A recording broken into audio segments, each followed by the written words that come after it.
Je vous le disais tout à l'heure, qu'est-ce qu'on peut attendre de nos représentants à l'Assemblée nationale, qu'ils soient de la majorité ou de l'opposition, leurs rôles ne sont pas toujours bien perçus par la population, en particulier celui de l'opposition qui joue pourtant un rôle vital en démocratie. Lamine Tchekoura Koulibaly s'est intéressé au sujet, suivant cet élément.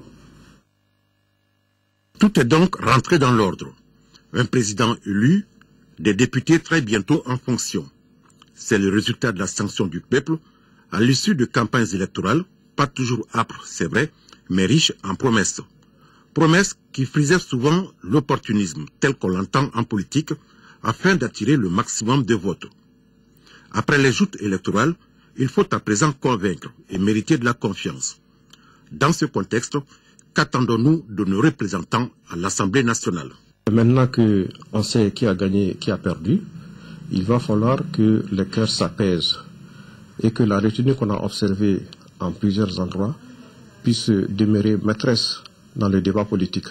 Les députés n'ont pas à se regarder en chaîne de faïence, ils participent tous au jeu démocratique.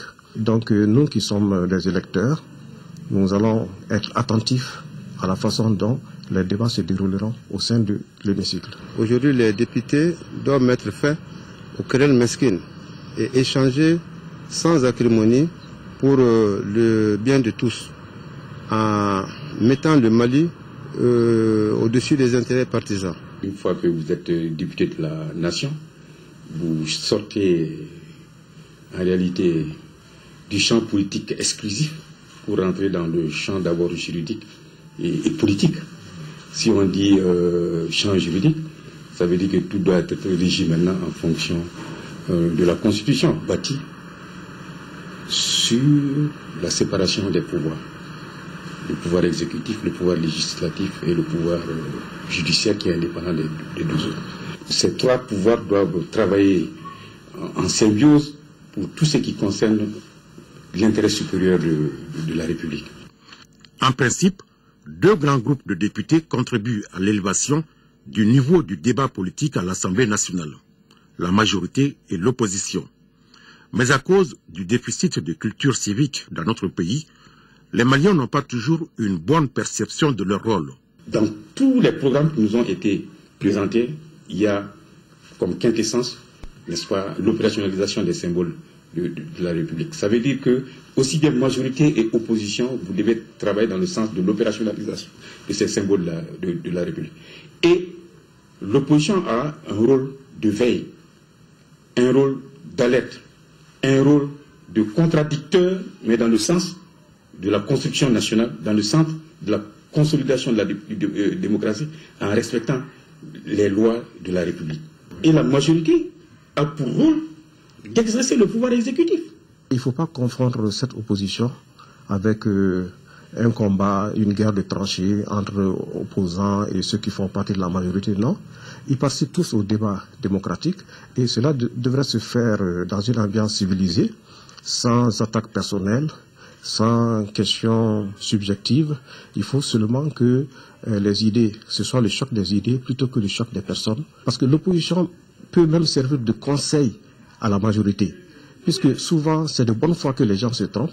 Tout est mieux que la pensée unique. Les gens ont mal compris cette notion d'opposition.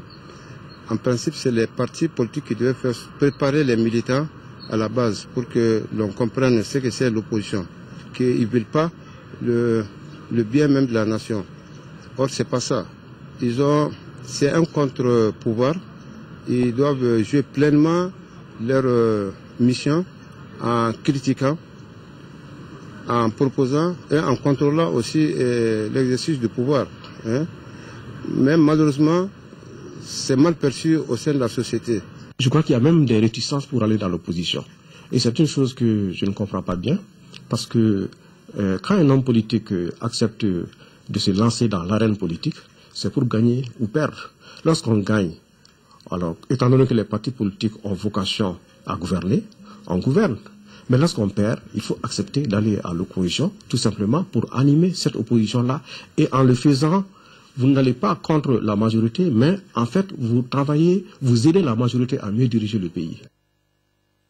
Le rôle de l'opposition en démocratie est si important que certains pays lui ont consacré un statut.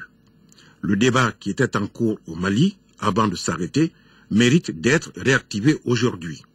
Le statut de l'opposition, il existe en réalité. Il n'a jamais été activé.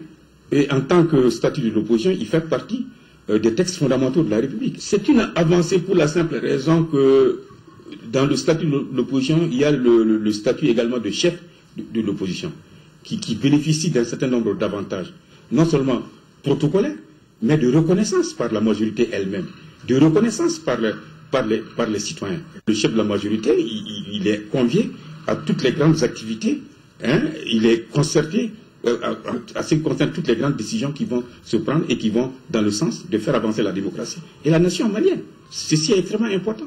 L'Assemblée nationale a été renouvelée à un taux de plus de 90%. Ce sont donc de nouveaux députés qui sont appelés à animer l'hémicycle. Il doit porter un nouveau regard sur la chose publique, donc ne pas décevoir nos attentes.